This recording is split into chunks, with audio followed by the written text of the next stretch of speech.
جس نے مجھے دیکھا اس نے مجھے دیکھا، لا یتمثل شیطان بھی، شیطان میں اتنی طاقت نہیں کہ مجھ محمد کی صورت بنا سکے۔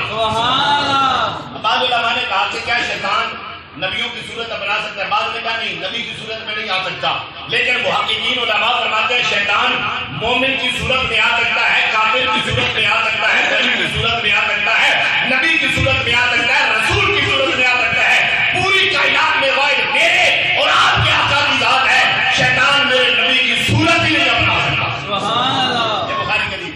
اب ایک بات میں اور بتاؤں، جس بندے کو خواب میں ایک دفعہ حضور کا دیدار ہو جائے نا، ایک دفعہ بھی، اس بندے کا خاتمہ ایمان پہ ہوتا ہے۔ صاحب مفاتیح المفاتیح فرماتے ہیں جسے خواب میں ایک دفعہ حضور کا دیدار ہو جائے نا، اس کو ضمانت مل گئی ہے، اے بندے تیرا خاتمہ ایمان پہ ہوگا۔ اور جس بندے کو خواب میں حضور کا دیدار ہو، میرے آقا نے فرمایا من رانی فی المنام فسیرانی فی الجزا، جو خواب میں میرا دیدار کرے گا وہ جاگتی آنکھوں سے بھی میرا دیدار کرے گا۔ علماء فرماتے ہیں جس بندے کو خواب میں دیدار ہو جائے، جاگتی آنکھوں سے نہ ہو سکے تو کب ہوگا؟ فرمایا اس وقت تک روح نہیں نکلے گی، ادھر اسرائیل روح نکال رہے ہوں گے، ادھر آمینہ کے لحاظ اپنا دیدار کروا رہے ہوں گے۔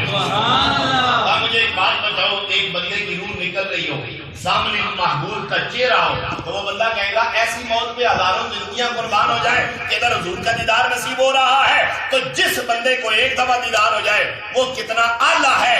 ارے علامہ سیوطی کا کیا کہنا، جنہیں 75 دفعہ حالت بیداری میں حضور کا دیدار ہوا، اور علامہ نور محمد مہاجری فرماتے ہیں آپ روز فجر کی نماز پڑھا کے جب اپنے حجرے میں جاتے تھے وہ آپ کو رسول اللہ کا دیدار نصیب ہو جاتا تھا۔ آج میں آپ کو ایک بات مزے کی بتاؤں، علامہ سیوطی نے قرآن کی ایک نہیں، دو نہیں، 35 تفسیریں لکھی ہیں قرآن پاک کی، فن حدیث پہ سینکڑوں کتابیں لکھی ہیں۔ آج تک کسی نبی کی امت میں ایسا بندہ نہیں آیا جس نے اتنی کتابیں لکھی ہو جتنی کتابیں علامہ سیوطی نے لکھی ہیں۔ لیکن ایک بندے نے سوال کیا، علامہ سیوطی یہ بتائیں آپ کو آقا روز دیدار کرواتے ہیں، آپ نے دنیا میں کیا کام کیا؟ علامہ سیوطی نے یہ نہیں کہا میں نے اتنی تفسیریں لکھی ہیں، میں نے اتنی حدیث کی کتابیں لکھی ہیں، میں نے اتنی سیرت کی کتابیں لکھی ہیں۔ علامہ سیوطی فرماتے ہیں لوگوں میں نے 6 کتابیں اپنے نبی کے والدین کے ایمان پہ لکھی ہیں۔ سیدہ آمینہ اور حضرت سید عبداللہ رضی اللہ تعالیٰ عنہ، میں نے ان کے ایمان پہ 6 کتابیں لکھی ہیں۔ بس کملی والے ان کے صدقے کرم فرماتے ہیں۔ تو اب آئیے آقا کے غلاموں، علامہ سیوطی میرے آقا کے حدیث نقل کرتے ہیں، میرے کریم نبی نے فرمایا امتی امت مرحومۃ تدخل قبورها بذنوبها وتخرج من قبورها لا ذنوب علیہا تم احسانها باستغفار المؤمنین لها۔ میرے آقا فرماتے میری امت مرحومہ ہے، یہ قبروں میں جاتے ہیں، اپنے ساتھ گناہوں کا ڈھیر لے کے جاتے ہیں، لیکن قبروں سے نکلیں گے ان کے ذمے کوئی گناہ نہیں رہے گا۔ یا رسول اللہ گئے تھے گناہوں کا ڈھیر لے کے گئے، نکلیں گے تو گناہ کدھر چلے جائیں گے؟ ورنہ تم احسان لها باستغفار المؤمنین لها، ان کے مومن بھائی دعا کریں گے اللہ ان کے گناہ معاف فرما دے گا۔ اب اس حدیث سے پتہ چلا جاننے والا گناہگار ہو ہم دعا کریں اللہ اس کے گناہ معاف کرتا ہے۔ ایک سوال دل میں آیا، ہو سکتا ہے ہمیں تو علم نہیں، اللہ کو علم ہے، ہم جس کے لیے دعا کر رہے ہیں وہ پہلے ہی بخشا ہوا ہے۔ حاجی محمد شریف بٹی مرحوم مغفور، ہمیں تو نہیں پتا، انجام کا اللہ کو پتا ہے، ہماری آنکھوں سے پردے ہیں، غیب ہے۔ تو اب اللہ نے ہو سکا بخش دیا ہو تو پھر ان کے لیے 10ویں کا کیا مطلب، ان کے لیے کل کا کیا مطلب؟ آپ سنو گے تو آپ کا دل بھی سبحان اللہ بولے گا۔ اگر میت بخشی ہوئی نہ ہو، نہ گناہگار ہو، ہم دعا کریں اللہ اس کے گناہ معاف کرتا ہے۔ اگر میت پہلی بخشی ہو ہم اس کے لیے دعا کریں اللہ اس کے گناہ معاف کرتا، اللہ اس کے درجے بلند کر دیتا ہے، اور جو دعا مانگتے ہیں اللہ ان کے گناہ معاف فرما دیتا ہے۔ گناہگار ہو تو گناہ معاف، اگر پہلی بخشی ہو اللہ اس کے درجے بلند کرتا ہے۔ دیکھیے ایک بندہ جاتا ہے نا قبر میں، ہر روز 2 دفعہ اس کا جنتی گھر اسے قبر میں دکھایا جاتا ہے، ہر روز 2 دفعہ۔ اور میں آج آپ کو ایک بات بتاؤں، ایسا بندہ بھی ہے جسے مرنے سے پہلے اللہ اس کا جنتی گھر دکھا دیتا ہے۔ سبحان اللہ۔ میں آپ کو بتاؤں گا، عمل کرنا آپ کا کام ہے، اپنے پاس سے نہیں، میں رسول پاک کی حدیث سنانے جا رہا ہوں۔ میرے کریم نبی پاک صلی اللہ علیہ وسلم نے ارشاد فرمایا من صلی علیہ مرتن صلی اللہ علیہ عشرہ، میرے آقا فرماتا ہے جو بندہ میری ذات پہ 1 دفعہ درود بھیجے نا، میرا اللہ اس پہ 10 مرتبہ درود بھیجتا ہے۔ سبحان اللہ۔ آج ایک مزے کی بات بتاؤں آپ کا دل ٹھنڈا ہو جائے، اللہ کو 1 دفعہ یاد کرو نا، فاذکرونی اذکرکم، اللہ کہتا ہے تم مجھے یاد کرو میں تمہیں یاد کروں گا۔ تم ایک دفعہ اللہ کہو، اللہ ایک دفعہ کہتا ہے یا عبدی، میرے بندے میں حاضر ہوں، بتا کیا کام ہے، میں تیری مشکل کو حل کروں۔ اللہ کو ایک دفعہ پکارو، اللہ تمہیں ایک دفعہ پکارتا ہے۔ اللہ کو ایک دفعہ یاد کرو، اللہ تمہیں ایک دفعہ یاد کرتا ہے۔ اللہ کا معبود سے پیار تو دیکھو، اللہ کے معبود کو ایک دفعہ یاد کرو، اللہ تمہیں 10 دفعہ یاد کرتا ہے۔ اب حدیث پاک میں فرمایا جو ایک دفعہ میری ذات پہ درود بھیجتا ہے اللہ اس پہ 10 مرتبہ درود بھیجتا ہے، جو میری ذات پہ 10 دفعہ درود بھیجتا ہے اللہ اس پہ 100 دفعہ رحمت نازل کرتا ہے، جو میری ذات پہ 100 دفعہ درود بھیجے اللہ اس پہ 1000 مرتبہ رحمت نازل کرتا ہے۔ اور آگے فرمایا جو میرا امتی روزانہ 1000 مرتبہ میری ذات پہ درود بھیجتا ہے اس وقت تک مرے گا نہیں جب تک مرنے سے پہلے اپنا جنتی گھر نہیں دیکھ لے۔ سبحان اللہ۔ اب دنیا میں بھی کسی کو گھر دیکھنا نصیب ہو جاتا ہے، لیکن قبر میں ہر بندہ مومن کو 2 دفعہ جنتی گھر دکھایا جاتا ہے۔ ایک دفعہ کیا ہوتا ہے، اس بندے کو پہلے مال سے بڑا مال نظر آتا ہے، وہ بندہ اللہ کی بارگاہ میں عرض کرتا ہے میری مالک میں نے جو پہلا میرا مال مجھے جنتی نظر آیا نا یہ مال تو اس سے بڑا ہے، مولا یہ بتا میرے مقام میں اب ترقی کیوں ہو گئی ہے۔ رب الجلال فرماتا ہے بندے تم قبر میں آ گیا، اپنے پیچھے نیک اولاد چھوڑ کے آیا، تیرا بیٹا وہ تیرے یہ دعا کر رہا ہے میں تیرے مقام کو بلند فرما رہا ہوں۔ آج ہم میں سے ہر بندے کی تمنا ہوتی ہے نا کہ میں اپنا وارث بناؤں۔ کس چیز کا وارث؟ مکان کا وارث، کاروبار کا وارث، زمینوں کا وارث۔ بناؤ ضرور اپنی مکانوں کے وارث، بناؤ زمین اپنی جو ہے ضرور اپنی زمینوں کے وارث، لیکن محمد عربی کے غلاموں پہلے اپنی نمازوں کے وارث بھی بنانا، اس لیے کہ جب بیٹا ایک دفعہ کہتا ہے ربنا اغفر لی ولوالدی، اللہ والدین کا ایک درجہ بلند کر دیتا ہے۔ ارے تمہارا بیٹا پکا نمازی ہوگا، وہ اہتمام نہ بھی کرے، وہ دن میں کم از کم 15 دفعہ 5 نمازوں میں کہے گا ربنا اغفر لی ولوالدی، اللہ تم قبر میں جاؤ گے رب کائنات بیٹے کی دعا کے صدقے اللہ پاک روزانہ تمہارے 15 درجے قبر میں بلند فرمائے۔ سبحان اللہ۔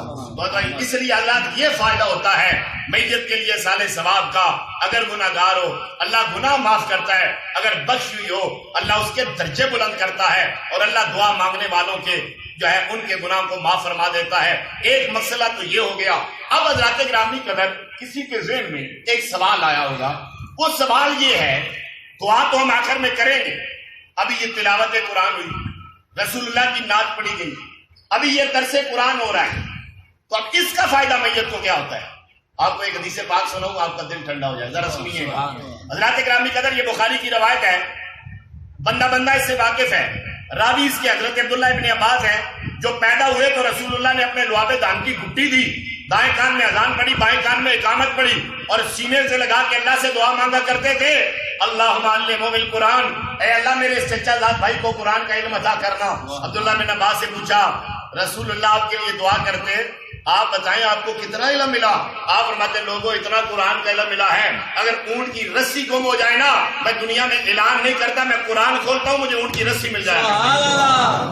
اب وہ راوی ہیں، بخاری شریف کی روایت فرماتے ہیں سرکار کے ساتھ قبرستان سے جا رہے تھے، 2 قبروں کے درمیان سے حضور کا گزر ہوا نا، میرے آقا رکے، حضور نے ایک درخت کی ٹہنی توڑی، 2 ٹکڑے کیے، ایک ٹکڑا ایک قبر پہ، دوسرا ٹکڑا دوسری قبر پہ۔ آقا فرماتے ہیں 2 قبر والوں کا عذاب ہو رہا تھا، ایک چگلی کھاتا تھا، ایک پیشاب کے قطرات سے نہیں بچتا تھا، میں نے ٹہنی توڑ کے رکھی ہے، جب تک یہ ٹہنی سرسبز رہے گی ان قبر والوں کا عذاب کم ہوتا رہے گا۔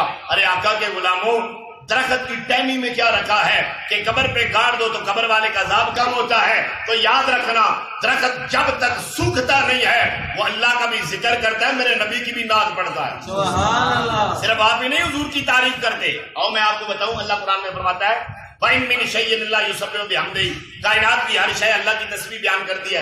اور سنن النسائی کی حدیث ہے میرے آقا نے فرمایا وَمَا مِن شَيْءٍ إِلَّا يَعْلَمُ أَنِّي رَسُولُ اللَّهِ، کائنات کی ہر شے جانتی ہے میں محمد اللہ کا رسول ہوں، تو اس سے پتہ چلا کائنات کا ذرہ ذرہ، کائنات کا پتہ پتہ، کائنات کا قطرہ قطرہ اللہ کی توحید کا اعلان کرے، رسول اللہ کی رسالت کا اعلان کرے، اور سادہ کروں کائنات کا ذرہ ذرہ اللہ کی حمد کرے، میرے نبی کی نعت پڑھے۔ تو یارو اگر درخت کی ٹہنی اللہ اور اس کے رسول کا ذکر کرے اللہ ان کا ثواب قبر والے کو پہنچاتا ہے، تو جب محمد عربی کے غلام مل کے قرآن پڑھ کے نبی کی نعت پڑھ کے درود پاک پڑھ کے سال ثواب کریں سبحان اللہ، پھر اللہ پاک میت پہ کتنا کرم کرتا ہوگا۔ اور آپ جانتے ہیں ایک بات اور آپ کو بتاؤں، ہمارے کاندھوں پہ دو فرشتے بیٹھے ہیں. ان فرشتوں کو کیا کہتے ہیں؟ کرامن کاتبین. یہ دائیں جانے والا فرشتہ بندے کی نیکیاں لکھتا ہے اور بائیں جانے والا فرشتہ یہ بندے کے گناہ لکھتا ہے. آپ کو بات بتاؤں، آدم علیہ السلام کو امتی جب نیکی کرتا تھا یہ فرشتہ ایک لکھتا تھا، اگر گناہ کرتا یہ فرشتہ ایک لکھتا.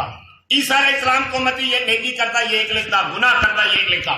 کسی نبی کا امتی بھی گناہ کرتا یہ فرشتہ ایک لکھتا، اگر نیکی کرتا یہ فرشتہ ایک لکھتا.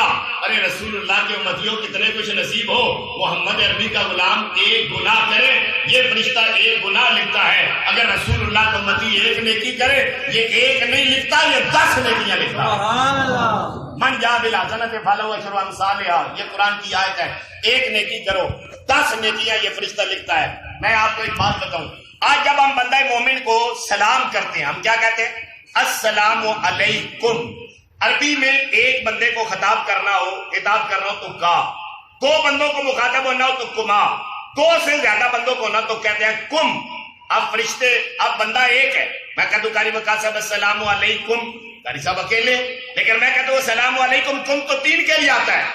علامہ احسان صاحب السلام علیکم اکیلے ہیں تو کم تو 3 کے لیے آتا ہے. فرمایا اکیلے ہیں لیکن ایک فرشتہ ادھر بیٹھا ہے، ایک فرشتہ ادھر بیٹھا ہے. جب میں کہتا ہوں نا شہزاد صاحب السلام علیکم، میں انہیں صرف نہیں سلام کرتا، جو ان کے کاندھے پہ 2 فرشتے بیٹھے ہیں نا میں انہیں بھی سلام کر رہا ہوتا ہوں. اب یہاں ذرا توجہ فرماؤ، آج کسی بندے کو سلام کرو تو کہتے ہو السلام علیکم، لیکن جب نماز میں رسول اللہ کی بارگاہ میں کہتے ہو السلام علیکہ ایھا النبیو، وجہ یہ ہے ہر بندے کے کاندھے پہ کرامن کاتبین بیٹھے ہیں، لیکن ان کی کیا مجال میرے رسول کے کندھوں پہ بیٹھے. اس لیے کہ جن کا سردار میرے آقا کے پیر چومے، حضور کے قدم چومے جبریل، اور زبان حال سے کہیں نہ جنت کی کلیوں میں دیکھا مزہ جو محمد کی تلیوں میں دیکھا، تو جن کا سردار رسول اللہ کے قدم چومے اور ان کے نیچے والے وہ نبی پاک کے کندھوں پہ چڑھ جائیں، یہ ہو نہیں سکتا. اس لیے ہر بندے کو کم کہتے ہو، نبی پاک کو کا کہتے ہو. اب ذرا سننا، جب بندہ مومن ہو گیا فوت، یہ 2 فرشتے اللہ کی بارگاہ میں عرض کرتے ہیں اے مالک و مولا، ہمارا کام تھا نیکی اور گناہ لکھنا، کام مکمل ہو گیا، اجازت ہے تو آسمانوں پہ آ جائے. اللہ فرماتا ہے فرشتوں آسمان میرا ذکر کرنے والوں سے بھرے ہیں. فرشتے کہتے ہیں مولا پھر زمین پہ بیٹھ کے تیرا ذکر کرے. اللہ فرماتا ہے زمین بھی میرا ذکر کرنے والوں سے بھری ہے. فرشتے کہتے ہیں مولا آسمان بھی بھرا ہے زمین بھی بھری ہے تو ہم کدھر جائیں؟ اللہ فرماتے ہیں اذهبا الى قبر عبدی، اے فرشتوں میرے بندے کی قبر پہ چلے جاؤ، قیامت تک میرا ذکر کرتے رہو اور اس کا ثواب بندہ مومن کے نامہ اعمال میں لکھتے رہو. اب ذکر فرشتے کریں ثواب قبر والے کو ملتا ہے، ذکر درخت کرے ثواب قبر والے کو ملتا ہے، ذکر محمد عربی کے غلام کرے ثواب قبر والے کو ملتا ہے، ذکر بیٹا کرے ثواب باپ کو ملتا ہے، ذکر بھائی کرے ثواب بھائی کو قبر میں ملتا ہے. یہ فائدہ ہوتا ہے اصالہ ثواب کا. اب اگلی بات، کیونکہ 11 بجے دعا کا وقت ہے، ہم لوگوں نے موت کیسے سمجھ رکھا ہے اور اللہ کے قرآن نے موت کیسے کہا ہے میں آپ کو بتاؤں. ہم لوگوں نے یہی سمجھا نا نبض ہماری چل رہی ہے ہم زندہ، نبض رک گئی مر گئے. ہم نے نبض کے چلنے کو زندگی کا نام دیا، ہم نے نبض کے رکنے کو موت کا نام دیا، ہم نے سانس کی حرکت کو حیات کہا، ہم نے سانس کے رکنے کو موت کہہ دیا. یہ بے شک موت عادی ہے، لیکن میں آپ کو آج بتاؤں نا حقیقی موت کیا ہے. تو جو ہے نا ایک دفعہ بولو ذرا سبحان اللہ، مجھے پتا چلا حقیقی موت کیا. ذرا یہ سنیے گا، فاران کی چوٹیوں پہ میرے آقا کھڑے ہیں، سامنے مکے کے کافر ہیں، حضور کہتے ہیں قولوا لا الہ الا اللہ تفلحوا، اے مکے کے کافروں کہہ دو اللہ کے سوا کوئی معبود نہیں تو تم سارے کامیاب ہو جاؤ گے. ابو جہل کہتا ہے میں تو نہیں مانتا، ابو لہب کہتا ہے میں نہیں مانتا، عتبہ کہتا ہے تیرے خداؤں کو چھوڑ کر ایک کے آگے جھک جاؤں، نہیں مانتا. اب مکے کے کافروں نے انکار کر دیا، میرے نبی کا اصرار بڑا، وہ کافروں مان جاؤ، نبی جنت میں لے جانا چاہتے ہیں وہ جہنم میں گرنا چاہتے ہیں. نبی کہتے ہیں مان جاؤ، کافر کہتے ہیں نہیں مانتے. میرے آقا پریشان ہو گئے. اللہ نے فرمایا اے محمد جبریل جانا میرے نبی کو کہہ دے انک لا تسمع الموتى، کملی والے پریشان کیوں ہوتے ہو، تم ان کو نہیں سنا سکتے، یہ سارے مردہ ہیں. یہ سارے کیا ہیں؟ سارے کیا ہیں؟ نبی نے کن کو بلا کے کہا تھا کہ اللہ کو ایک مانو؟ کیا قبر والوں کو کھیلا نکالا تھا؟ نہیں، زندہ ہے، نبض چل رہی ہے ابو جہل کی. قرآن کہتا ہے مردہ. اب جس کی نبض جا رہی ہے قرآن کہتا ہے مردہ کھاتا ہے، قرآن کہتا ہے مردہ پیتا ہے، قرآن کہتا ہے مردہ مظاہرہ کے چکر لگاتا ہے، قرآن کہتا ہے مردہ۔ اب جو کھاتا ہے، جو پیتا ہے، جو بولتا ہے، جس کی نبض جا رہی ہے قرآن کہتا ہے مردہ۔ احد کے میدان میں آ جاؤ سید الشہداء، امیر حمزہ کی گردن کٹ جاتی ہے، کلیجہ باہر نکلا ہوا ہے۔ کربلا کے میدان میں راکب گوشے مصطفیٰ امام حسین کا جسم میدان میں پڑا ہے، سر نیزے پہ چڑھا ہے۔ اللہ کہتے ہیں وَلَا تَقُولُوا لِمَن يُقْتَلُ فِي سَبِيلِ اللَّهِ أَمْوَاتٌ بَلْ أَحْيَاءٌ، انہیں مردہ نہ کہو، یہ سارے زندہ ہیں۔ اب توجہ، اب اس سے اب پتہ چلا زندگی صرف نبض کے چلنے کا نام نہیں، موت صرف نبض کے رک جانے کا نام نہیں ہے۔ موت کیا ہے، حیات کیا ہے، میں ایک جملے میں بات کروں۔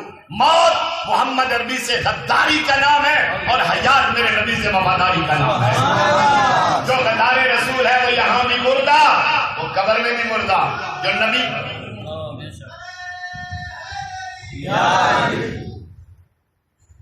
نعرہ تکبیر، نعرہ رسالت، نعرہ حیدری، فاقہ غدار ہے وہ یہاں بھی مردہ، وہ قبر میں بھی مردہ۔ لیکن جو نبی کا وفادار ہے وہ یہاں بھی زندہ، وہ قبر میں بھی زندہ۔ جب حضور کے وفادار کو موت آتی ہے، اللہ فرماتا ہے یا ایھا النفس المطمئنہ ارجعی الی ربک راضیۃ مرضیہ، اے نفس مطمئنہ اپنے پالنے والے کی طرف لوٹا۔ مولا کیسے لوٹوں، میں تو مجھ سے راضی، میں تجھ سے راضی۔ تو اب اس سے پتہ چلا موت مٹنے کا نام تو ہے ہی نہیں، یہ تو رب کے پاس جانے کا نام ہے۔ اور جو ہے نا ذرا حضرت ابراہیم خلیل اللہ علیہ السلام، پھر کبھی انشاءاللہ اس موضوع پہ تفصیل سے بات ہوگی، ابھی میں صرف اشارہ کروں۔ ابراہیم خلیل اللہ علیہ السلام جب آپ کے پاس ملک الموت آئے، آپ نے فرمایا کدھر آئے ہو؟ اللہ نے بھیجا ہے